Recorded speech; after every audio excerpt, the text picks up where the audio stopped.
Hello, it's Ren Presents time. I'm your host, Ren, and today we continue with the Shadow Tech Goddess, Part 1, Chapter 4, The Shadow Tech Goddess. Imagine that. Last week, as I mentioned during my in-video notes, last week's chapter was probably one of my least favorite chapters in all the various books I've written. I think it's a little cringy. The whole purpose behind that chapter was to reintroduce the various characters. They'd all been introduced in previous books, but some of the major players in the League of Elders second series. So we already met Paymaster Stenstrom, the captain of the Seeker. There's Lieutenant Gwendolyn of Prentice, the ship's engineer, and Paymaster Stenstrom's love interest. There's also Private Tara de la Anderson, who's his first officer. There's Morgan Jetterix, Lady of Thompson, who is the ship's hospitaller, and there's always been a little bit of tension between Paymaster Stenstrom and Morgan. Morgan is very different than Gwen. Gwen is very starched and upright, very stuffy, while Morgan is very free and open and exotic and fun. And if it were up to Morgan, the three of them would be in a relationship together.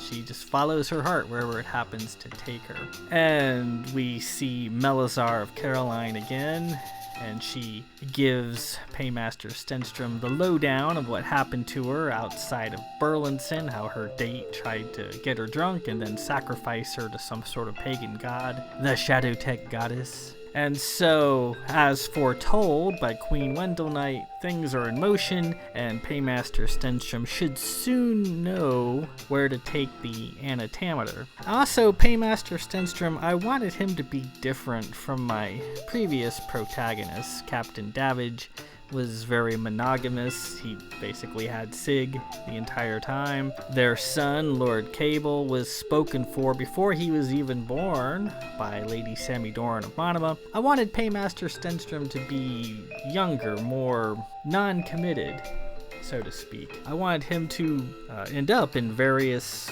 relationships and see where they went. His relationship with Gwen is he's kind of bored with it, because as I said, Gwen is kind of stuffy, and I was trying to show that in the previous chapter. I think I could have done it differently. So this week we will learn more about this crazy entity, the Shadow Tech Goddess, and see what she is all about. So let's dig in, shall we? Part 1, Chapter 4, The Shadow Tech Goddess. Later that evening, after removing his HRN coat and placing his nth pistols in their box, Stenstrom slumped on the couch in his quarters. He was worn out after showing Melazarr around the ship. Both Gwendolyn and Lady Alesta had looked like they wanted to put her out an airlock. For most of the tour, Melazarr was well behaved, apparently enthralled with the ship. But when they got to the bridge, the trouble started. Melazarr, seeing Aram standing at the helm, was all over him, flirting relentlessly. Lady Alesta naturally took exception, and a scene was very nearly made. But Stenstrom managed to keep order. They showed Melazarr her quarters and left, though it wasn't long before he began hearing her voice in his head. Belle. Belle. He tried to keep her out of his thoughts. Queen Gwendolyn had predicted her coming, and Melazarr had mentioned the Shadow Tech Goddess, also predicted. He recalled the device Queen Gwendolyn had given him, the anatometer sitting in his wardrobe in the next room, and all the money she had paid to deliver it somewhere. If the Queen's predictions continued to be accurate, then he would soon know where to take it. Several minutes later, his door opened and Gwendolyn, carrying a small overnight case, slipped inside. She set her case on the table and then embraced him. "What a horrible day," she said after they kissed. "Are you referring to our guest?" Gwendolyn laid her head on his shoulder. "I have never seen Lady Alesta get so angry. I think that foul woman was intentionally antagonizing her, and me as well." "Probably. You two are making it easy for her. Just don't react. That's probably all she was looking for." "Let's hope." Queen Gwendolyn had predicted her coming, called her a Merton. Gwendolyn kissed him on the cheek, then took her overnight case into the bedroom. Stenstrom made a pot of coffee. A small, steady voice again invaded his thoughts. Belle. Melazarr hitting his thoughts with telepathy, something the Carolines were reputed to be masters at. Belle, I'm sitting here all alone. Nice room. It's missing a little something, though. He pushed the voice from his head. Gwendolyn emerged from the bedroom, shoeless, dressed in a pink floral nightgown. She sat down and took her coffee cup. Feels so good to get out of my uniform, she said, taking a sip. Stenstrom settled down next to her on the couch. Why don't you go and get comfortable, she said. Our usual AirNet programming is on soon. Just want to spend a nice, lovely evening with you, all alone. Gwen was such a homebody. I'm waiting for you, Belle. Guess where my hand is right now. I've already taken the liberty of summoning a fine transport to take her to Xandar, the Hoban Knight. They'll take her to Xandar or wherever she wants to go. And good riddance. I'm coming for you, Belle. Stenstrom winced. The voice in his head took on a savage note. A knock came at the door. Gwendolyn rolled her eyes. Who in creation could that be? She rose and headed for the bedroom. Don't answer it. It could be her. You can do anything you want to me, and I am aching to do certain things to you. There are things I could do to your flesh. Let me show you. Stenstrom went to the door. Who is it? Belle, it's Morgan.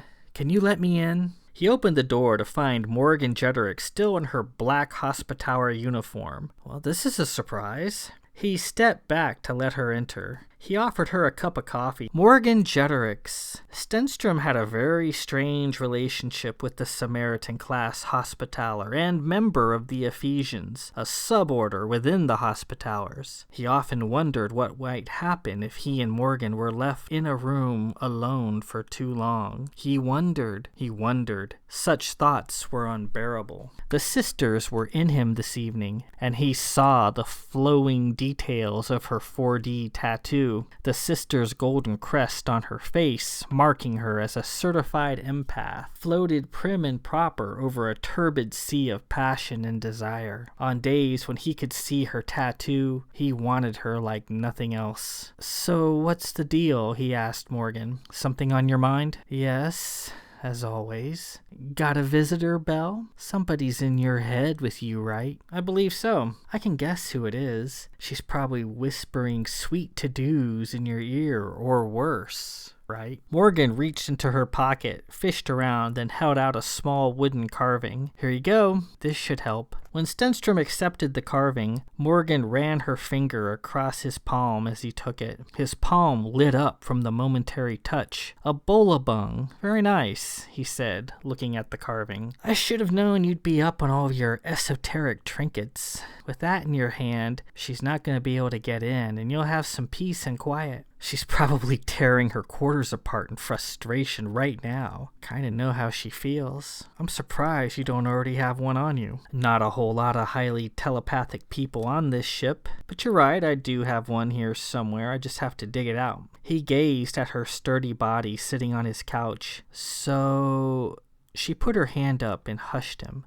Wait, she whispered. Then she leaned forward and gave him a brief kiss, running the tips of her fingers across his upper thigh. His thigh jolted. His lips swam with her warmth and sweetness. They both took a moment to compose themselves. So, Morgan, what's on your mind? I was hoping for a nice evening with you, and she's ruining it. Is that you talking? Or Gwen? Both, I guess. In any event, I need to talk to you and to Gwen about something important, so it's good that she's here. Morgan glanced towards the bedroom. Come on out, Gwen. There's no need to hide. I know you're here. Everybody on this ship knows you and Belle are seeing each other. What's the big secret? You're an adult. He's an adult. You act oh so professionally when you're out and about. I don't see what the problem is. Everybody also thinks you make a fine picture of a couple. Almost everyone. anyhow. There was no reply from the bedroom. Morgan sighed. Well, okay then. I think since nobody's here, I'll just make myself comfortable. She slid close to Stenstrom and laid her braided head across his collarbone. Without thinking about it, Stenstrom laid his arm over her chest where she took his hand. Gwen, you've got 10 seconds. Otherwise, I'm just gonna pop my boots off. And if my boots come off, it's on out here. The door abruptly opened and out came Gwendolyn, a sheet draped over her shoulders. With perfect posture, she approached the couch. Good evening, Morgan. I apologize for being out of dress. She properly seated herself on the couch some distance away from Stenstrom. Morgan smiled and sat up. Well, drat. Apology accepted. We're all friends here. There's really no need to sit at the other end of the couch. Stenstrom scooted over and put his arm around Gwen. She kept her posture for a few moments more, then allowed herself to curl up next to him. So what can we do for you, Morgan? Gwendolyn asked. Morgan darkened a little. I want to go over some of the points our Zaffin guests made this evening. Melazarr, Gwendolyn said. Yes, the tall lady who's been whispering nasty little things into Belle's head all evening. Gwendolyn straightened. Telepathy? She's hitting you with telepathy? That is extremely rude. I want to go have a nice little chat with her right now. Gwen, there's time enough for that for later, Morgan said. I'm more concerned about what she said this evening, Morgan replied. Concerned about what? Morgan considered where to begin. I'm a Hospitaller, but I'm also an Ephesian. Because of the Ephesians' willingness to work with the likes of the Ming Morlands and the Zaffin Kabbalists and even the Hertogs, we have a knowledge and understanding of certain things even the sisters lack. Gwen closed her eyes and relaxed into Stenstrom's embrace once again. Hertogs? That could lead to a great deal of trouble should the sisters find out, she said softly. Yes, but they're not gonna find out, are they? We're all friends here, remember? So to my point, Madame Caroline, who incidentally is a great deal creepier than I thought a Caroline would ever be, said some troubling things this evening. She most certainly did, Gwen replied. I'm serious, Gwen. I'm not talking about puerile quips uttered by an immature girl, clearly starved for attention. I'm talking about the other things she said in passing, things she couldn't possibly be making up. The Shadow Tech goddess, the information stored in her innards Bergen wanted to burn her up for. What about the Shadow Tech goddess? Stenstrom asked. Ah, see, I thought I noticed you reacting to that name earlier. What do you know about her? Stenstrom sighed. Recently, I had an odd visitor come aboard named Queen Gwendolyn, who wished to hire the ship. I don't remember such a person coming aboard, Gwendolyn said. You were ashore at the fleet. She not only mentioned the Shadow Tech goddess, she predicted the coming of Melazarr of Caroline, and that she carried some sort of information within her. She called her a Merton. Gwendolyn was perturbed. Belle, you know I like to be informed when a possible hire comes aboard so that I can be there to help you properly vet them. What task was she presenting? To perform an errand? To transport a device called an anatameter. Transport it where? The cistern of the Shadow Tech goddess. Wherever that is. She didn't tell me its specific location. Queen Gwendolyn did say that when Melazarr of Caroline appeared, then I would know where to take it. Gwendolyn shook her head. You see, Belle, this is why I need to be present when there's a potential client. You're too easily swayed by the odd and the bizarre. That's not becoming of a flagged fleet warbird. Morgan rolled her eyes. What was she offering in bounty? Gwen demanded. About 5 million sesterces in mithrilite, all in advance. Mithrilite? To haul a what did you call it? An anatameter. All right, I'll be glad to inspect this anatameter myself. What is its tonnage? What hold is it in? Stenstrom laughed. A tonnage? It weighs about 3 pounds, perhaps 2.5,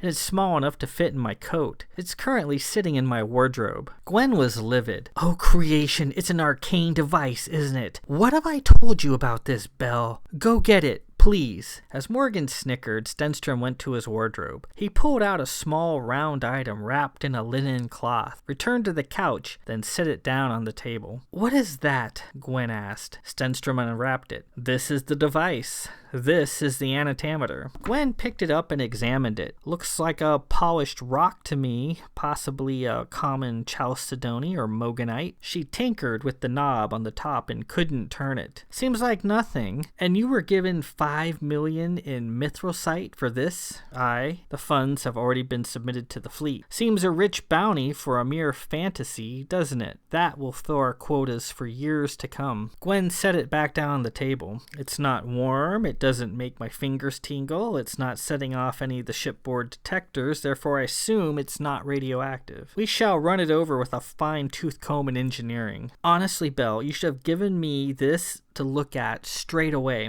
Any thoughts, Morgan? Stenstrom asked, feeling reproached. She shrugged and picked it up. She toyed with it as Gwendolyn had, turning the knob back and forth. No, I've not seen anything like this before. Could be a model or mock-up of something. Seems to have a purpose, doesn't it? She gazed at its smooth surface. It's very pretty. I fancy it. Really, Stenstrom said, looking at its drab, rather featureless form. Is it related to the Shadowtech goddess, do you think? Morgan set it back down on the table. Oh, now that's an interesting question. Do you know who the Shadowtech goddess is? No. To properly explain the Shadowtech goddess, I must first introduce you to an obscure term. Do either of you know what a Vulgrim is? Stenstrom and Gwendolyn thought a moment. Outside, stars glittered through the windows. Doppelganger, Gwendolyn asked. Not a doppelganger so much, Morgan said. A doppelganger is an entity that has made a conscious effort to replicate your physical aspect. It might try to replace you if it can. Though it may look and sound like you, a doppelganger is not you. A Vulgrim, however, is you, from a theoretical alternate plane of existence. In theory, this reality we inhabit is merely one of many. The Hospitallers call it the opposing mirror theory. When you place two mirrors opposite each other, they create an endless re-reflection of the other down to infinity. In this regard, we are merely mirror images of our other selves, all the way to infinity. Your Vulgrim occupies the same space that you do, is made up of the same atomic material. It is you, just in an alternate reality. You're saying a Vulgrim is an opposite, possibly evil twin, Gwendolyn said. Morgan shook her head. There are no positive or negative connotations with the Vulgrim. They are as they are. They can be evil, I suppose. The variation lies in their differing experiences. Take myself, for example. I am, as you currently see me, the result of the choices I've made throughout my life. I am a Hospitaller, but I'm also a Lady of Thompson and a Halla by birth. Perhaps my Vulgrim out there somewhere didn't choose to become a Hospitaller. Perhaps she chose to remain a lady of the house like my mother so desperately wanted. When I was a girl, there was a terrible fire that engulfed our manor. My father barely saved me. Perhaps other Vulgrims of myself didn't survive that fire. Morgan's voice became dreamy. I sometimes dream that I am all alone in the universe, like the Galleon tour of Baz, facing extinction. That's how I feel sometimes. She paused a moment. Stenstrom thought she might fall into tears, but she blinked and regained her usual humor. Or perhaps there was no fire at all in the other universes. Perhaps my Vulgrim chooses not to be as free with her desires as I do. I see something beautiful and therefore I love it. I love both of you. Desperately. You know that, yes? Yes, thank you, Morgan, Gwendolyn said. But while an interesting metaphysical topic, it can't be proved. The Hospitallers have confirmed the existence of these beings. Ask any reputable sage and they'll tell you. It's supposedly very difficult to cross the planes. However, should certain steps be taken, a Vulgrim may be given lease to enter another plane of reality, and hence the Shadowtech goddess, and hence my concern. Go on, Stenstrom said. Morgan picked the anatometer back up again. She seemed to enjoy holding it. The Ephesians know from our association with Zathan Kabbalists of a being called the Shadowtech goddess. This being is a Vulgrim and doesn't exist on this plane of reality, at least not as the Shadowtech goddess. The Black Abbess has dreaded her possible coming for centuries. As Kabbalists tell it, in a different reality, the Shadowtech goddess was born of the Shadow Mark and taken into the Shade Church and made a black hat. However, her power was beyond compare. She rose through the ranks and eventually challenged the Black Abbess herself, killing her in an alternate reality. This woman didn't stop there. She was driven, tortured, spiteful. She killed everything and plunged her universe into the darkness of a Shadowtech night until she was the only living being left, wallowing in her loneliness. Thus, the Black Abbess has ever been wary of her coming, watching for the signs of this woman who exists but doesn't exist, possibly here in League space as well. The Shadowtech goddess is, most probably, one of the more well-known Vulgrims. She's been venerated and worshipped frequently in the past by various cults. Obviously, her mundane identity is unknown. Gwendolyn stirred. You said she didn't exist on this plane. I said the Shadowtech goddess doesn't exist on this plane. However, the woman who could be her exists, and that's what's got the Black Abbess's knickers in a bunch. The possibility that this woman could become the Shadowtech goddess. If that's the case, why would a crass Zaffin man with Vith heritage like Rodrigo of Bergen endeavor to bring such a being here? He'd be putting himself to the sword. Can't accurately answer that question, Gwen. I have no idea why he would want to do that, or how, but he and others in his sect seem to be trying, don't they? The Bergens are a bizarre lot, even for Zaffin, Stenstrom said. I've heard they practiced nihilist rites in the past, with the stated goal of bringing about the end of the universe. Good creation, why? Gwendolyn asked. Gods are all the Vith pack of lunatics? I recall my mentor, Captain Davidge, who is most certainly not a lunatic, speaking about the Bergens. He said they had a history of erratic behavior, were censured by the Sisterhood of Light many times prior to their going to the Zaffins. For what? For something near to my heart, practicing forbidden rites. Gwendolyn stirred. Sounds like more Vith foolishness to me. No offense to Captain Davidge, of course. What credence could these Bergens possibly have? Morgan spoke up. Again, I don't have the answer to that question. She held up the anatometer, but we do have this. These odd little devices are sort of like keys. They guard the gateway from one plane of reality to another. I thought you said you knew nothing about this device, Gwendolyn said. Morgan's eyes grew distant for a moment. Did I say that? Yes, you did. She blinked once or twice and put the anatometer back on the table. Well, I was wrong. It's been a long evening and I'm tired. I know all about it. This device is a key meant to protect the well-being of the universe. With it in place, no passage between the realms can happen. No Shadowtech goddess. Perhaps that's why it was given to you, Belle. To plug up a hole. Gwendolyn shook her head.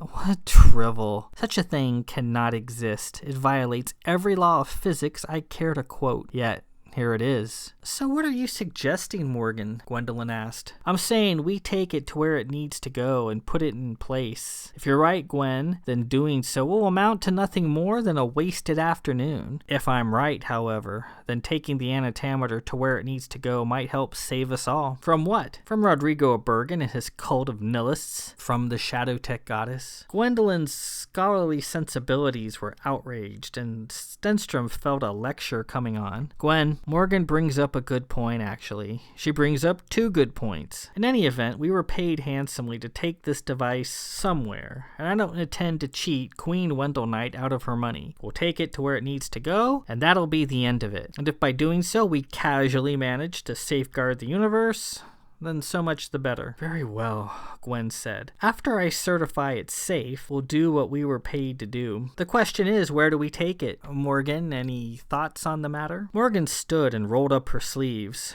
No, but I think I know where to get the information. So I'll just leave it to you then. I get the feeling Gwen wants me gone. Too bad. You two truly don't understand what you're missing out on. Good night. I should have what we need by morning. The things I do for you two.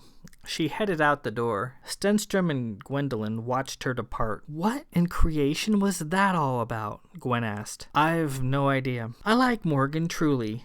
but I don't approve of some of her caprices. Morgan's a good friend, Stenstrom replied, his thigh still aching from her touch. If she had her way, all three of us would be in the bedroom right now. It makes me uncomfortable. She's nearly as bad as our Zaffin nymphomaniac on the other side of the ship. She's nothing of the sort. She's simply honest with her feelings and isn't afraid to make them known in a polite and non-threatening manner. Stenstrom squeezed her tightly, and she settled back into his arms. I wish you were a little more open with your feelings sometimes. Belle, I know I can seem a little distant when we're about, and I'm trying to allow myself the luxury of being more open with my feelings in public. I simply feel our relationship is private, between you and me, and nobody else needs to be involved. You know how I feel, Belle. You know that I love you. Do you think Lady Alesta acts inappropriately with Lord Aram in public? No, absolutely not. I admire their relationship and find it rather endearing. Well then, why not act as she does? Gwendolyn thought about it for a moment. I'm trying. And with that, we conclude Part 1, Chapter 4, The Shadow Tech Goddess. So, if it wasn't already clear, telepathy, in the first couple books in my League of Elders series, telepathy was a big deal. It had a lot of characters that would speak telepathically to each other, mostly Sig to Captain Davidge, and sometimes Lieutenant Kylos as well. It was supposed to be just generally understood that everybody was telepathic in my made-up world, but as the series went on, I sort of went away from it, and telepathy became less and less common to the point where only certain people could do it, and only certain people could do it with certain people. Morgan is a registered empath, which means she can read the feelings and sometimes the surface thoughts of other people. When I mentioned the tattoo that Stenstrom could see, the sisters, which are a lot more authoritarian in this later part, in the second series of the League of Elders than they were in the first part, there's no question who's running the league, and it's the sisters. If you are a certified empath, the sisters make you get this 4D tattoo. It covers you from top to bottom, and 4D tattoo can do lots of things, and there's even a little word orbiting your head. If you have this tattoo, it says Vida, which means empath in Vith. But only the sisters can see this tattoo. Everyone else can't. So if you're an empath and you have this 4D tattoo that's invisible to everybody except a sister, and they see you coming down the street, they know to lock up their thoughts and feelings so that the empath can't read them. It's supposed to be a way the sisters protect themselves. But being the sisters' man, Stenstrom has a lot of the sisters' powers, and he can see that tattoo as well when the sisters are giving him their power, and he finds it very alluring. Stenstrom sort of in a quandary because he likes both Gwendolyn and Morgan. Gwendolyn in a much more motherly, matronly way, because that's how Gwendolyn is, with Morgan Jeterix in a much more passionate, savage way as she stokes his inner fires. That will build up as the story moves along. A lot of interesting things were said, and there was a lot of interesting details in that chapter. I don't know if you picked up on any of them. Those will become clear as the story unfolds, as the nature of some of these characters is revealed. Morgan started talking about Volgrams, and in this story we deal with the topic of extraplanar entities, which are entities from another plane of reality. So in my made-up world, everyone's matter vibrates at a certain frequency, a certain core harmonic. That places you in one universe. If you were to change this frequency, this harmonic, you are technically in a different universe. Each universe has its own frequency that it vibrates at. In that reckoning, there are lots of different versions of you. Not in every universe. It's called the sphere of influence, and it means how many universes you, or a Volgram of you, a different version of you, shows up. And there's an equation that the Hospitallers came up with, and it creates a monstrously huge number, but when you're dealing with an infinite number of universes, the number is nevertheless small, and that determines how many universes you show up in. An alternate alternate version of you is a Vulgrim. You're in a universe you're not supposed to be in. You are a demon. That's just how it goes. But that doesn't necessarily have any negative connotations. It just means that your presence can cause problems. And that's what the whole Hall of Mirrors and the Anatometer is supposed to prevent, just the casual passage from one universe to the next. It's supposed to keep that from happening. But as we'll see, there are a number of ways to skirt the Anatometer. And with these extraplanar entities, there's quite a few of them. Queen Gwendolyn called Melazarr a Merton, and a Merton is an extraplanar entity. She's basically carrying the universe's mail. Messages have been encoded into her flesh from the universe. It's sort of like an email, from the universe, and then here's the body of the text. And the only way you can read this text, well, there's a couple ways. You can have sex with her and read the signs and portents that way, or you can burn her alive. If you know how to read her smoking remains, you can read the message. Usually reading the message that the Merton is carrying, and the Merton is never aware of these messages themselves, that they've got them, but they're in there, usually results in the death of the Merton. Other extraplanar entities that we're going to become aware of is the Merthig, and then there's the Kadar Gemain, and conversely there's the Kadar Golgol, and then there's the most dreaded one of all, the Tempest Findal, who's sort of like my version of a vampire / zombie, and we'll learn more about this plane walking monster later on. We'll get a good dose of it as well. Next chapter, part 1, chapter 5, an encoded message. So Morgan was off to see Melazarr of Caroline, is going to get this message out of her, hopefully without killing her. We'll see how that turns out. We'll read the message and find out where we're supposed to take this crazy Anatometer. Until then, this is Ren Presents. I am your host, Ren. Peace out.